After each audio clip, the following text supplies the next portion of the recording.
Hey, this is Richard from PMA 2020, and today I'll introduce you to the Answer Agreement tutorial. I will demonstrate everything from installing Python to running the program to using the results. Okay, so the first step is to download Python. So you're gonna go to your web browser and type Python download and install the latest version. Once the package is downloaded, you're going to locate the file under your download folder and install it. Go through the custom installation and make sure to change the path of where you want to install Python. You'll go to your C drive and create a new folder and name it Python 3.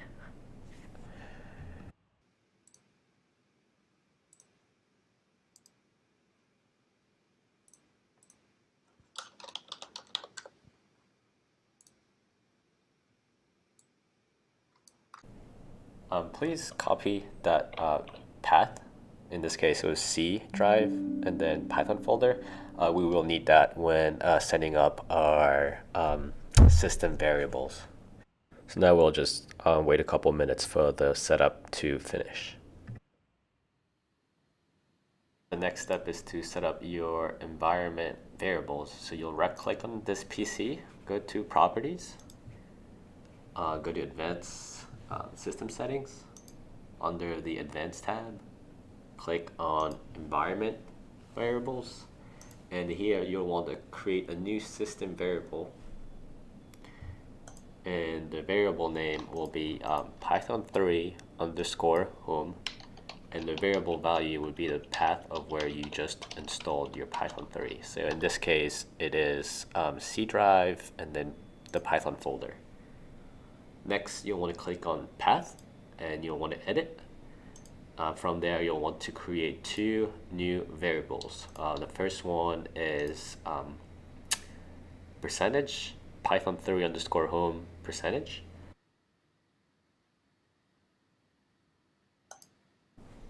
And the second variable is percentage, Python3 underscore home percentage / scripts. Now we'll save those new variables, click on OK, and then OK again, and then OK one last time, and that's it. So once you've set up your system variables and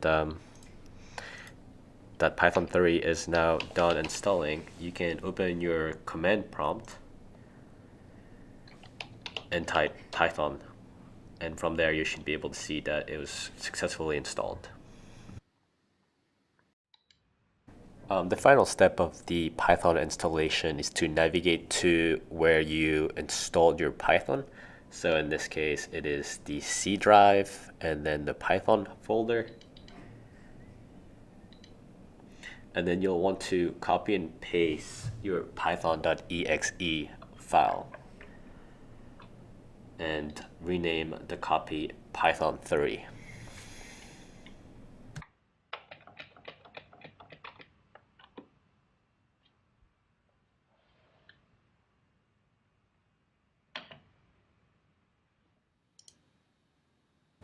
Now for this tutorial, we need to grab a couple sample files.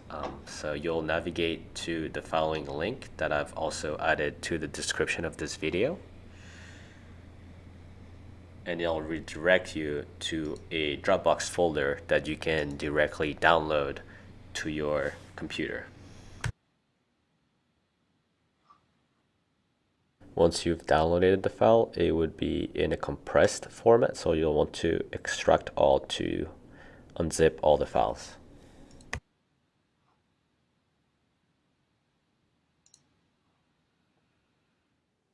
So let's explore what we've just downloaded. So the first file here, the GHR6 underscore PHS underscore questionnaire underscore v4, is just a simple ODK answer file with all the variables asked during that questionnaire and what are the values of those variables. The second file that we care about is the GRS PHS questionnaire v4_JKP, and it's actually the ODK questionnaire file. It contains all the questions, all our logic behind an ODK file, and we'll care about this because we'll want to know which questions we are using for the answer agreement. And those two files are all that we need for our tutorial, the answers and the questions. Now let's navigate back to our web browser and go to the following link, which I will add to the video description. It is a link to a GitHub account where you can see and read all about the answer agreement program. I'll also show you the command lines on how to install it and some of the description. So we'll go through that right now. Quick introduction to the command prompt. When you first open it, you will see the path to your home directory, and this is where you will type all your installation commands versus the Python terminal, which you will open by typing Python 3, and you'll see that it's opened when you see the three greater than symbols, and this is where you'll enter all your Python command lines. Typing exit, open and close parentheses will close the Python terminal. Now let's navigate to your command prompt here, and you'll just want to copy and paste the first installation command line and run that on your terminal.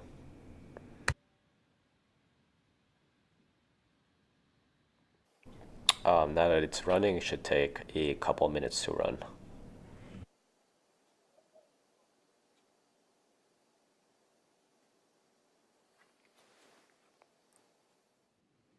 Once the pip installation is completed, we'll now type Python 3 in the command prompt, and we'll run the second command, which is from the AA, import the data agreement.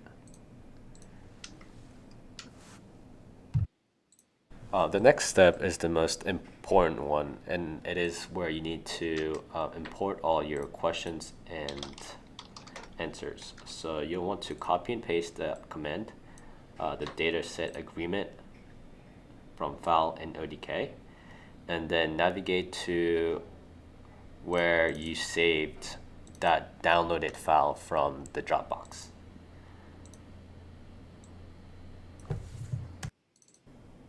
So the first parameter of that dataset agreement from file in ODK is the df path, and it is just the path of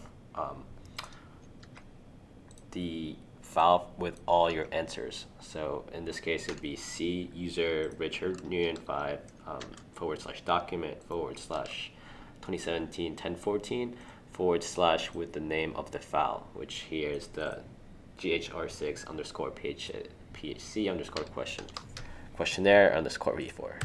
And then you'll want to add the extension of the file. So in this case, that file was a CSV file. Next is the ODK path, which is where your questionnaire is saved. So it should be the same path, okay? C /users Richard Nguyen /document /2017 1024 / with the name of the file with the extension. And in this case, if you right click on the file, you'll see that the extension is an XLSX. Now the third variable for that function is called the group _ column, and that variable is what you use in ODK to differentiate your different group of interviewers. So in this case, if you go back to the answers from ODK, you'll see that we use the facility number to differentiate each different group of interviewers. And I'll go into further detail in a bit. The fourth and fifth parameter of this function are the mask _ first and mask _ last. So those two parameters are optional, and they're only only needed if you want to specifically run the analysis on a certain set of variables. So the mask first would be the first variable that you want to include in your analysis. In this case, we'll use facility number, and the mask last would be the last variable that you want to include in your analysis. If you leave them blank, then the analysis will run on the whole questionnaire. The last parameter here is ODK_SEP, and this is just the separator symbol that we're going to use to parse the ODK file. So in this case, for any ODK file, we'll use the hyphen symbol. Now let's revisit this dataset agreement from file and ODK function. So the first two lines are the path of where the answer file is, and the second line is the path of where your ODK questionnaire is saved. They should be the same except for the name of the file, which are different, and the extensions. Now we'll also revisit the facility number and the mask.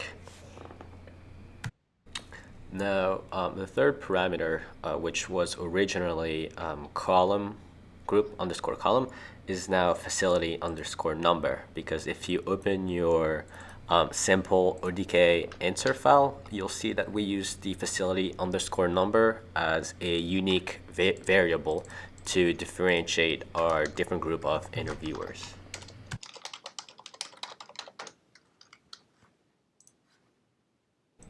Here, if we sort the answers by the facility number, you'll see that there are three unique set of answers. One for facility number 1, another set for facility number 2, and then another set for facility number 3.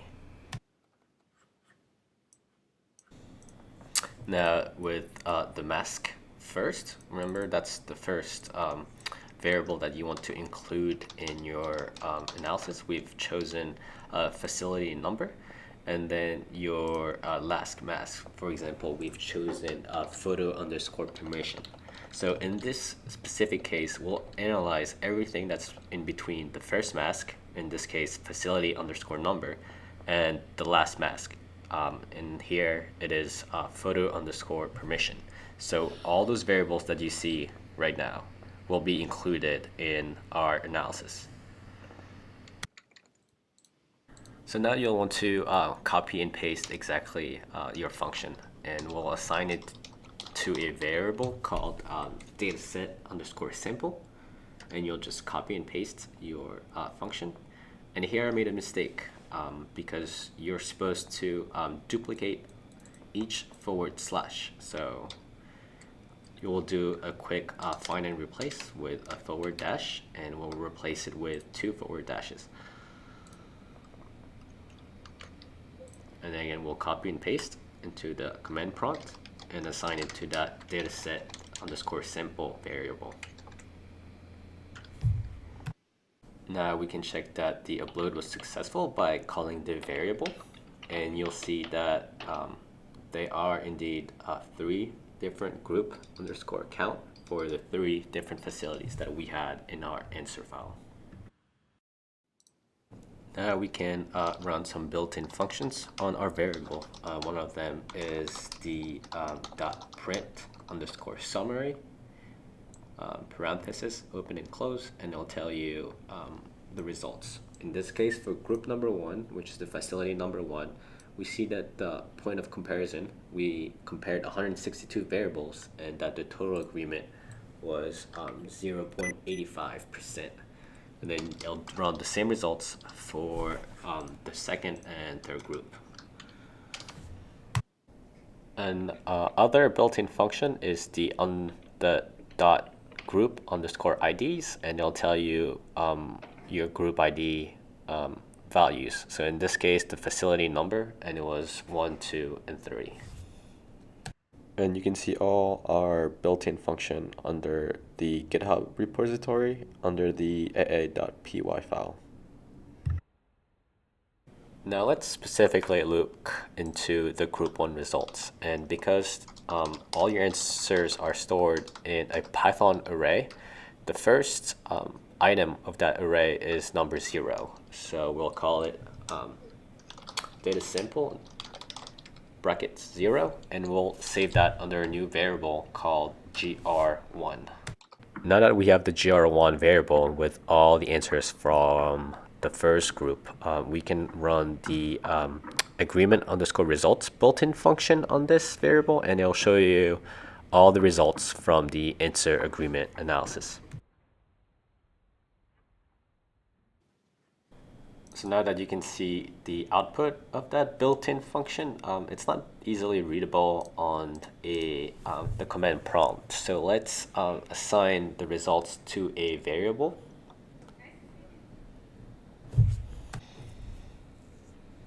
And let's call that variable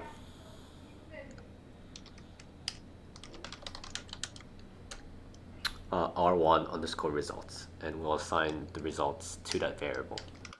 Next is that we'll want to export it into a CSV file. So you can just name the variable r1 underscore results dot to underscore CSV, and then name the name of the file. In this case, I'll name it gr1 underscore results dot CSV. So now a CSV file was created, and it should have been saved under your home directory. In this case, it should be C drive, the users folder, and then Richard Nguyen. And here you can see the gr1 underscore results that I'll open in Excel. Now let's go through this CSV file, and you'll see that the first column here are just your variable names from the answer file. The second column here is just the correct answer, which is what the answer agreement program determined based on the consistency of the answers. The third column here is the all underscore missing, and it is true when all the answers for a question is left blank. And this is very typical of an ODK skip patterns, where some questions will be purposely omitted based on the answers from a previous question. Now the fourth column, group underscore all correct, are when all the answers are in agreement, then it'll return a true value. When one or more answers are inconsistent, then it'll return a false. Now the fifth column is the correct underscore answer underscore count, and it is how many times the right answer was chosen. And lastly, the percent underscore correct is the number of time the question was correctly chosen over the total number of answers.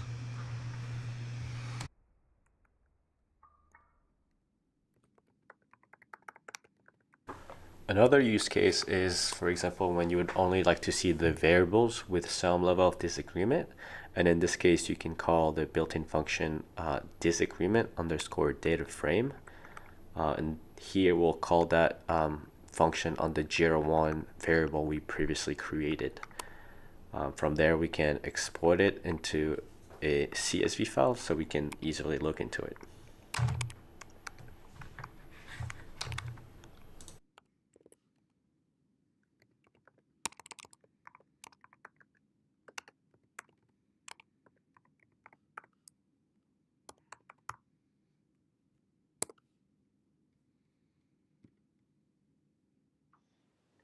Now let's look into that disagreement CSV file we just created. The first row contains all the variable names where there is some level of disagreement, and the following rows contains the value of those variables. If the variable names and the answers aren't enough and you would like to see the ODK questions associated with those variables, you can just copy and transpose all the variable names. Use the text to column Excel functionality to separate the variable names where the group name is associated with the variable name, using the hyphen symbol as the delimiter. Now you can just copy the variable name back into the first row. Now let's navigate back to our ODK file, and we'll copy and paste the name and label columns back into our disagreement CSV file, and we'll just run a quick VLOOKUP function.